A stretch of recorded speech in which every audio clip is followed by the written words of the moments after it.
이번 시간은 이제 트렌드에 대해서 얘기를 좀 드려볼까 합니다. 뭐 기술 트렌드하고 이제 업계에 불고 있는 어떤 변화의 방향성에 대해서 설명을 좀 드려볼까 하고요. 특히 이제 엔터프라이즈 네트워크라고 하는 이제 기업 네트워크 환경에 대한 부분을 집중적으로 좀 말씀드려볼까 합니다.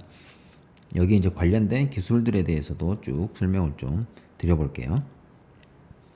오늘은 이제 첫 시간으로서 이제 현재 엔터프라이즈 네트워크상에 미치고 있는 변화가 왜 일어나고 있는지, 그리고 어떤 모습들로 나타나고 있는지에 대해서 어떤 이슈 관점하고 동인, 그 관점에서 말씀을 드릴게요. 그 전에 이제 엔터프라이즈 네트워크가 어떤 뭐 제공하고 있는 어떤 미션이라고 할까요? 한번 볼 필요가 있을 것 같아요. 예. 왜 엔터프라이즈 네트워크가 어떤 방향성을 가지고 가야 되는지. 당연히 이제 이 사용자라고 하면 기업 내 이제 임직원들일 수도 있을 거고요. 그리고 기업들이 뭐 B2C 비즈니스 같은 경우는 이 B2C 하는 고객들이 되겠죠. 예.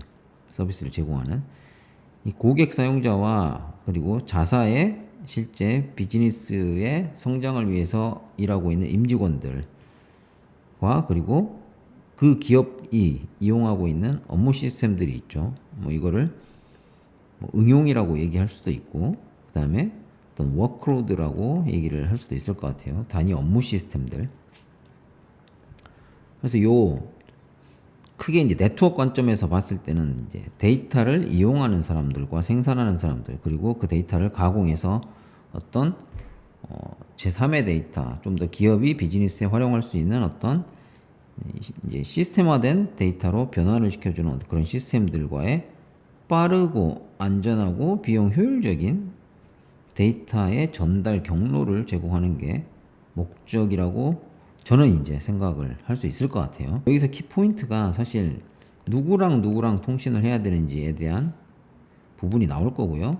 그리고 어떻게 빠르고 안전하고 비용 효율적으로, 인프라적인 특성이 있기 때문에 항상 인프라 쪽은 비용 관점에서 가장 효율적인 방식이 뭔지가 사실 기술의 방향성이라고 말씀을 드렸어요. 그들 간에 데이터를 전달하는 데 있어서 경로를 제공한다. 물론 이 경로 안에는 다양한 네트워크에 대한 구성 요소들이 존재를 하겠죠. 안전하다는 뜻 자체는 신뢰성도 있지만 보안도 유지될 수 있는 부분도 당연히 기업 데이터니까요. 그리고 당연히 업무 시스템을 빠르게 이용할 수 있게 하는 게 가장 중요한 포션이겠죠. 근데 이제 지금 키워드들, 이 기업들 관점에서 뭐 대부분의 기업들이라고 생각하시면 될 것 같아요. 한마디로 말씀드리면 디지털 트랜스포메이션을 다 경영 전략으로 선택해서 가고 있다. 그리고 그 관련된 키워드들을 보면 환경적인 요인을 보면 뭐 디지털 시대다. 특히 이제 MZ나 Z세대로 대별되는 미래의 기업들의 어떤 고객들이죠. 예. 그들이 변화야, 이제 MZ, Z세대는 대부분 다 디지털 세대라고 얘기를 하고 있죠. 그들의 패턴이라든지 일상생활들이 디지털 안에서 이미 일어나고 있기 때문에 그 디지털 데이터에 대한 어떤 분석과 가공을 통해서 이들이 뭘 원하고 어떤 부분으로 가고자 하는지에 대한 어떤 이제 사용자에 대한, 고객들에 대한 어떤 판단이 달라져야 된다라는 거고요. 그리고 코비드19 당연히 엄청난 변화를 저희한테 2, 3년 동안 주고 있죠. 모빌리티가 늘어나는 건 꽤 된 얘기고요. 사실 스마트폰이 나오면서부터 이 사용자들의 이동성에 대한 부분도 있을 거고, 그다음에 최근에 이런 스마트 팩토리라든지 디지털 익스피리언스라든지 다 비슷한 용어예요. 예. 그러니까 뭐 제조 공정들도 이제 기존에 했던 대로 그냥 많이 만들어내는 형태가 아니고 어떤 필요한 고객의 요구사항들을 수집해서 최적화돼서 이제 실제 생산까지 일어날 수 있게 생산성에 대한 어떤 새로운 패러다임이다 라고 하는 게 이제 스마트 팩토리죠. 이게 이제 어떤 식으로 다 발생을 하고 있냐?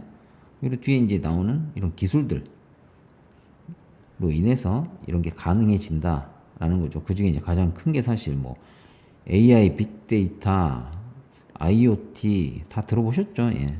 최근에 이제 메타버스 세상으로 가기 위한 어떤 VR, AR이라든지 그다음에 이제 그런 데이터들을 이용해서 대용량의 대규모의 데이터들을 이용해서 분석하고 저장하고 처리할 수 있는 어떤 클라우드 기술이라든지 그들을 이용할 수 있게 해주는 이제 5G라고 대별되는 이제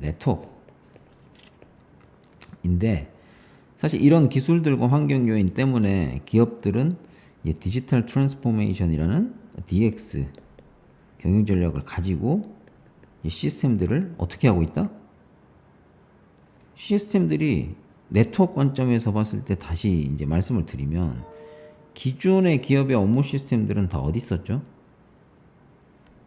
데이터 센터, 이 그림 보시면 데이터 센터예요. 이게 물리적인 데이터 센터. 이게 기업마다 하나 아니면 두 개. 왜냐하면 DR이라는 실질적으로 통신하는 데이터 센터는 주로 하나였죠. 데이터 센터 안에 데이터 센터 네트워크를 잘 꾸며놓고 거기에 시스템들을 서버 시스템들을 구축을 해서 업무 시스템들을 여기에 응용 형태로 워크로드를 올려서 실제 이 기업의 임직원들이 위치하고 있는 브랜치라든지 그 다음에 이제 여기가 인터넷이 데이터 센터에서 주로 연결이 되죠. 인터넷상에 있는 어떤 고객들, 사용자들, B2C 사용자들, 그 다음에 홈 근무자들, 그 다음에 소규모 브랜치 오피스들 뭐 요런 사용자들이 이 기업에 있는 데이터 센터에 있는 업무 시스템들을 접속하게끔 하는 게 사실 네트워크 엔터프라이즈의 미션이었죠, 사실. 다시 한번 보면 빠르고 안전하게 비용 효율적으로 데이터 전달 경로를 제공한다는 뜻은 이제 모든 이 사용자들이 사용하는 업무 시스템들이 식별이 명확히 되어 있고 물리적인 위치도 확인이 가능해요. 물론 인터넷상에 있는 사용자들은 물리적인 위치가 확인이 안 되겠죠. 근데 브랜치 오피스들이 대부분 제조 공장이라든지 어떤 사무실, 연구소 뭐 이런 부분들이 이 데이터들을 만들어내는 역할을 다 하고 만들어내고 이용하는 역할을 하고 있고 그 업무 시스템들이 하나의 물리적인 데이터 센터이기 때문에 모든 길은 데이터 센터로만 잘 연결해 주면 됐어요. 이 데이터 센터로 연결되는 게 물리적으로 연결을 하는 방법도 있을 거고요. 이게 이제 전용선이라든지 그 다음에 뭐 이 소규모 브랜치 오피스 같은 경우는 이 물리적인 구간을 인터넷이라는 이제 매체를 이용해서 망을 이용해서 이제 VPN 기술로 보안을 유지를 시켜주면서 연결을 했죠. 전용선은 이제 보안이 가능하고요. 안전하고. 그래서 이걸 이중화나 삼중화 뭐 이런 형태로 해서 안정성을 높이고 가장 가까운 뭐 물리적인 리지드 라인 같은 경우는 가장 빠른 경로로 이제 전용선을 확보하는 거기 때문에 그렇게 이용을 해주면 이렇게만 연결을 해 놓으면 문제가 이 안에서 이제 업무 시스템들이 계속 추가로 만들어지거나 서비스가 새로 만들어지더라도 다 이 안에서 만들어지는 거기 때문에 기존의 사용자들과 전체 이 네트워크 경로상에는 변화가 없는 거죠. 픽스드 했다라고 이해하시면 될 것 같아요. 엄밀히 따지면. 가장 큰 건.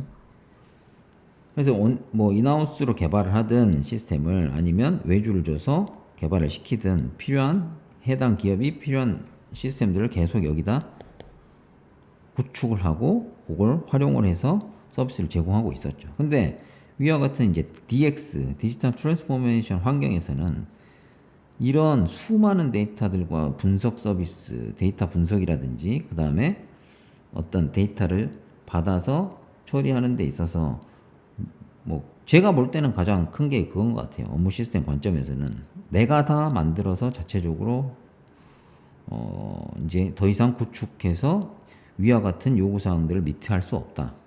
그러면 이제 남이 만들어 놓은 자원을 통해서 더 많은 데이터들을 분석할 수 있다거나 더 빠르게 업무 시스템들을 만든다거나 뭐 그런 게 필요한 거죠. 사실 그래서 이런 업무 시스템들이 어디로 이동을 하고 있죠? 클라우드로 사실 이동을 하고 있어요. 예. 한마디로 얘기하면 이 클라우드가 사실 저희가 알고 있는 아이아스 서비스를 제공하는 클라우드도 있고 파스 서비스를 제공하는 클라우드도 있고 아예 고객별로 시스템이 구분이 안 되고 응용 자체를 업무 시스템 자체를 제공하는 SaaS 서비스 업체로도 데이터들이 기업의 데이터들이 이동을 하고 있어요.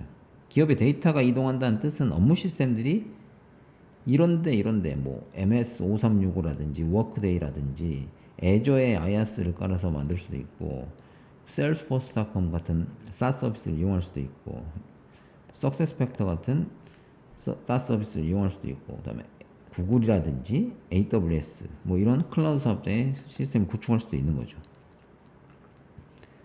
이제 그 얘기를 이렇게 보면 좀 지워볼게요 다시. 네트워크 경로 위에 이제 제가 말씀드린 엔터프라이즈 네트워크 관점에서 봤을 때 커버리지가 엄청나게 넓어지고 있죠. 사실 이런 어떻게 보면 데이터 센터가 가장 큰 건 기업의 데이터 센터 기존에 물리적으로 픽스되게 하나 아니면 두 개였다고 말씀드렸는데 이게 위치가 수많은 데이터 센터 어디로 갈지도 모르는 데이터 센터로 흩어지고 있는 거죠 사실. 업무 시스템들이 계속 쪼개져서 각각의 업무 시스템별로 특화되어 있는 SaaS나 클라우드 사업자들로 이동을 하고 있는 거죠. 그럼 결국은 데이터 센터가 많아진다라는 뜻이고 그러면 기존의 이 브랜치 오피스들 수많은 브랜치 오피스들과 이 데이터 센터 간의 경로를 제공했던 네트워크 엔터프라이즈 네트워크 입장에서는 데이터 센터가 수많이 어디로 가는지도 모르는 형태로 돼서 이 데이터 센터 위치 확보가 필요하고요. 그래서 거기까지 어떻게 사용자들을 데이터들을 이용할 수 있게 하는지가 숙제가 되겠죠, 숙제. 그래서 이제 기업이 가지고 있는 이런 거를 이제 클라우드 전략과 가장 크게 밀접하게 연계가 되는데 위와 같은 다시 좀 정리를 하면 사용자들은 사용자들대로 이동성이 커지는 거고 업무 시스템들을 이용하는 그리고 더 많아지는 거죠. IoT가 들어오게 되면 업무 시스템은 업무 시스템대로 고정된 물리 데이터 안에 다 있던 게 다수의 클라우드 사업자들로 이동을 한다.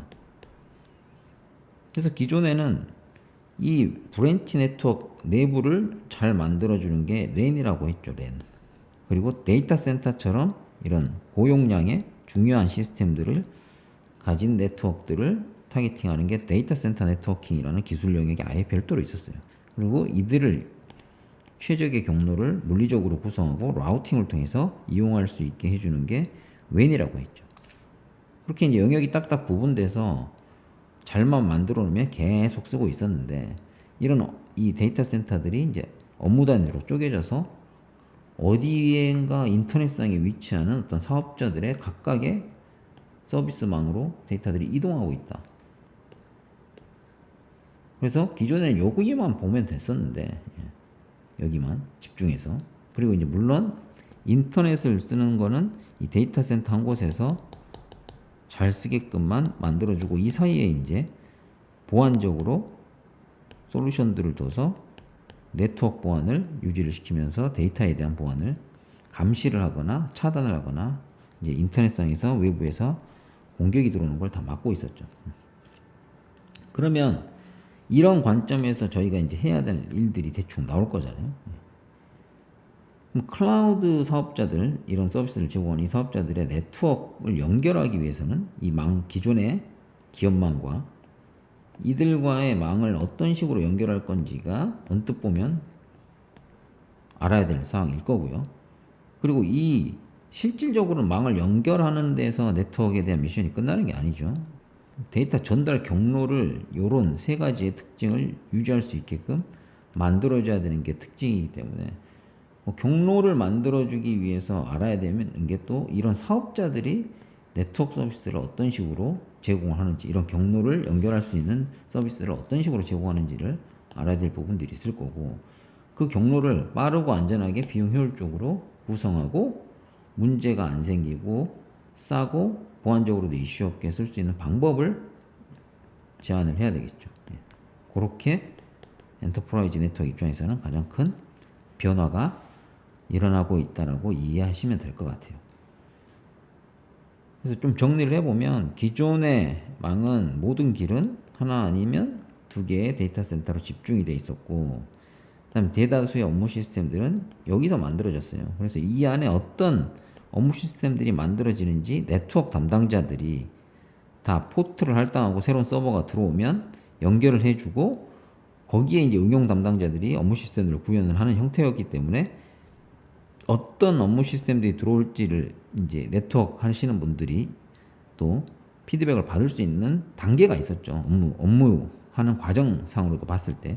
그래서 거기에 맞춰서 웬에 대한 어떤 캐파를 관리해준다든지 이런 게 가능했는데, 지금은 이런 시스템들을 여기다 올려 쓰는 게 사실은 고객들, 기업 고객들의 CIO 조직도 모르게 여기서 어떤 업무 시스템들이 만들어져서 어떤 사용자들은 이걸 쓰고 있을 수가 있는 환경이 만들어질 수 있다는 거죠. 그래서 네트워크 하는 분들이 기존의 영역이 여기였다라고 하면 데이터들이 여기에 만들어지는지에 대한, 언제 만들어지는지, 언제 옮겨가는지에 대한 인지를 하기도 쉽지 않은 상황이 됐고, 그로 인해서 어떤 이슈가 발생하거나 품질에 문제가 발생을 했을 때 업무 시스템 연결에 대한, 이게 이제 어떤 식의 통신을 하는지, 어느 경로를 통해서 통신하는지도 확인하기가 쉽지 않은 상황이 발생을 한 거죠. 그래서 기존에는 용량 예측이라든지 경로 관리라든지 보안 관리가 다 통제 범위 안에서 거버넌스죠. 이게 어떻게 보면 거버넌스가 관리가 가능한 형태였다라고 하면, 지금은 이 데이터 센터도 굉장히 수가 많아지고 내게 아니에요, 내게. 물리적으로 내가 알고 있는 위치도 아니고 어디에 있는지도 정확히 알 수가 없고, 그러니까 클라우드죠. 그리고 기본적인 네트워크, 이 클라우드 사업자들은 또 인터넷 기반으로 서비스를 제공을 하죠. 물론 전용성 기반의 서비스가 제공하는 방식도 다 존재를 하고요. 그리고 사용자들도 계속 흩어지고 있는 상황, 뭐 코비드라든지 또 모빌리티, IoT 이런 형태로 인해서, 그래서 경로 용량 보안에 대한 어떤 복잡도 및 불확실성이 매우 높아지고 있는 상황이다. 이런 형태가 지금의 엔터프라이즈에 대한 환경 변화라고, 제 관점에서는 그동안 이쪽 업계에서 일했던 부분에서는 굉장히 큰 변화가 지금 발생을 하고 있고요. 그래서 이제 저희 네트워크 하시는 분들도 기존에 했던 것 대비 업무 영역이 넓어진다는 걸 이해를 하셔야 되고, 그 업무 영역에 대해서, 왜냐면 이 중요도도 굉장히 커진 거죠. 문제가 발생할 수 있는 상황들이 계속 높아지니까요. 클라우드를 기업들이 이런 이유 때문에 활용을 해야 된다는 걸 인지를 하고 이미 이제 이쪽으로 다 넘어가고 있어요, 데이터들이. 그래서 심한 경우에는 이제 기존의 온프라미스의 데이터 센터는 끝났다. 그래서 하드웨어 벤더들, 그 관련돼서 업무 이제 박스들을 제공하던 기업들의 직접 납품하던 벤더들도 실제 이제 마켓을 타겟팅 해야 되는 고객군이 바뀐 거죠. 이런 큰 클라우드 기반의 사업자들한테 주로 매출이 일어나고 있을 거예요. 데이터 센터 네트워크 쪽은. 뭐 그런 이제 이런 그 이해관계자들, 저희 네트워크 영역에 있는 이해관계자들의 환경 변화도 커지고 있고, 실제 이 기업망을 구축하고 운영하는 저희 같은 엔지니어들 입장에서도 굉장히 많은 이제 변화가 찾아오고 있고, 해야 될 영역들이 많이 넓어지고 있다는 건 지금 어쩔 수 없는 환경이라고 이해하시면 될 것 같습니다. 그래서 앞으로는 어떤 부분들을 어떻게 공부를 하고, 이런 부분들에 대한 준비를 어떻게 해야 되는지에 대해서